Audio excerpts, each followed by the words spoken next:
Hello everybody, I hope you're all well on what is Tuesday here in Middlesbrough. I'm in my spare room today. I'm not sure you've actually seen this. It's my new workspace look. Oh, hang on there you are. Look how tidy. Or not very tidy. And I've just realised on here, can you see that blanket there? That's a blanket I learned how to crochet when I was on inpatients. My only actual inpatients admission.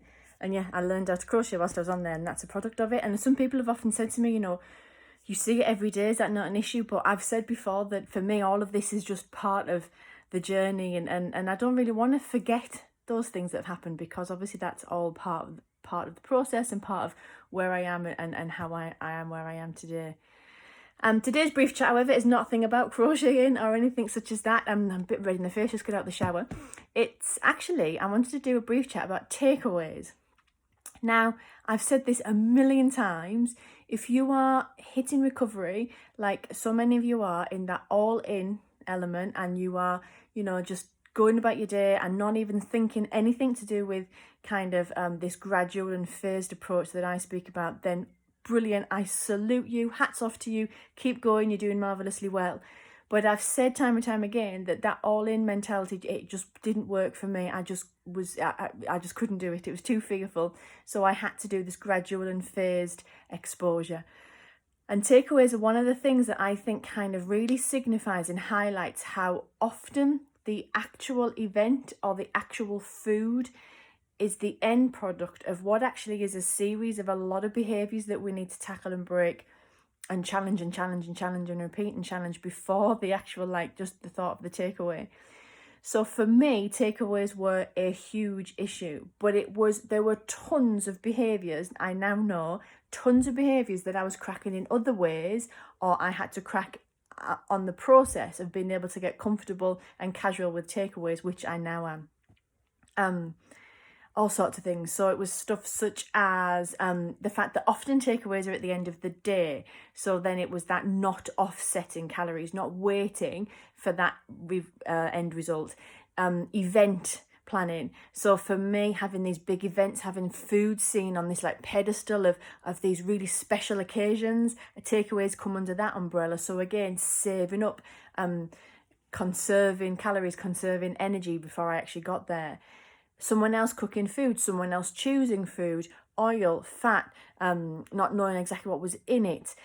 The actual situation of eating a takeaway in our house is kind of quite buffet style. So you shove all your boxes on the table and you just grab whatever you fancy. That was at buffets. Anyone who knows me knows what spin is to getting around buffets.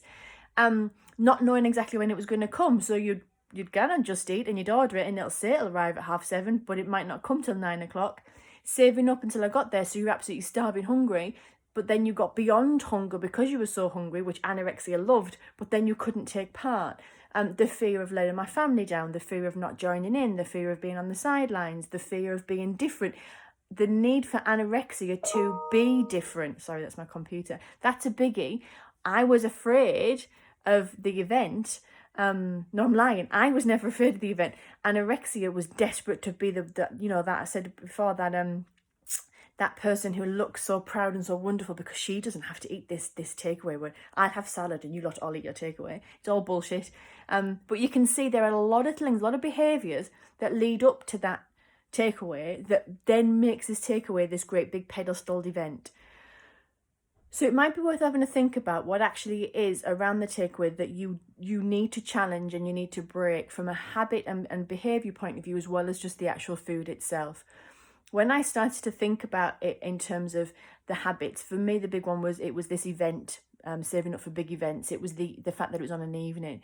So the first thing I had to do was one meal, one snack at a time. So if I knew that a takeaway was coming at roughly 8:00 on a Friday night, I had to still make sure I ate breakfast, snacks, lunch. I ate to my hunger. But on days like that, I did say to those around me, you are going to have to help me today. So I would get up in the morning and if James would say, we're going to let off takeaway tonight, or if we knew it was coming because we were going to a friend's, I would say to James, look, we've got the takeaway tonight. We've got payday takeaway, we used to call them. I need your help. I need you to help me today. So he might help me make my pack lunch, or he might sit with me and have breakfast, or, you know, whatever it was. I had that out loud again. I spoke out loud my fears about what was coming so that he could help me go through it.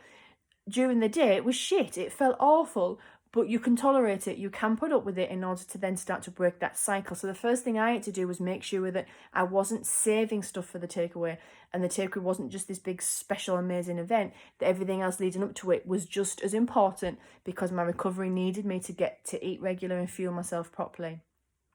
And then decided that the second thing for me was to be joining in. Anorexia had put me on the sidelines for far too long, so it was important that we joined in. So I then chose things that I knew I would be challenging myself with, but wasn't going to tip me over the edge in the event. So I started to, so first of all, it was cracking that one meal, one snack at a time. So I wasn't saving up for the takeaway. And then if it was Chinese, I got Singapore noodles, because noodles were a big challenge for me, don't get me wrong. But there was something about a noodle dish, once I got my head around noodles, that just seemed more achievable for me than like crispy beef and duck pancakes and things like that, which now I must admit I absolutely adore. If I was going for like a pizza takeaway, or like that kind of place, it would be like chicken tikka kebab and chips. But so I made it quite samey to start off with. Now I know a lot of people will say you've got to break that cycle, and you do, but for me, I had to get into the cycle first. So the first thing I had to break was being able to actually be in the moment in the takeaway by not saving up. Then I wanted to make sure that I could enjoy and not be the person that's running away, or not sat crying into my lettuce. So I started to order things that felt doable, not safe. Safe is not the answer. It's doable and achievable. Then from that point, I then moved on to thinking about it from the buffet style. So the Singapore noodles will still get ordered, but the rules were that I could have as much Singapore noodles as I wanted, but I also had to have other things, even if I didn't want them at this stage. So if there was a chicken curry and crispy chili beef ordered, then I had my big dump of Singapore noodles, some crispy chili beef, and some chicken curry. And I got people to portion it for me. I just hand my plate and say, oh, fill my plate up. My husband knew what was going on. He wasn't daft, and we'd had the conversation anyway. But then that way I then got to be able to have that buffet style, and with someone else portioning it up, it was making sure that anorexia wasn't making the choices for me, i.e. crap bullshit tiny choices when we were actually there. So that's just a 3-stage approach that I did for takeaways. And I did make it it was a purposeful action. I knew that this was an event that I needed to be able to do. I knew this is what was stopping me from really enjoying life. Food's a big thing in my family, and being able to just grab a takeaway was really, really important. So it was first of all trying to break that idea, the behaviour of saving things up for big events, making sure I didn't save up calories during the day by still having lots and lots of meals and snacks as I went through. Then it was choosing things that I thought was copable, because I wanted to make sure I could join in with the family. They were still challenging, but copable. And then it was handing my plate over to people, and they would then give me little portions of everything. Well, not little, give me other portions of all the other bits and pieces, as well as my main Singapore noodles or chicken tikka kebab with a pita bread, so that I could then get that idea of the buffet sorted. Yeah, they're a big one, that, but it's important. And if you need that step-by-step approach, I hope that maybe helps you think of a process through it. The next one I'll probably do that links with this one actually is the idea of grab and go food. Ask my occupational therapist. That took me a long time to get my head around. But I hope that helps someone out there.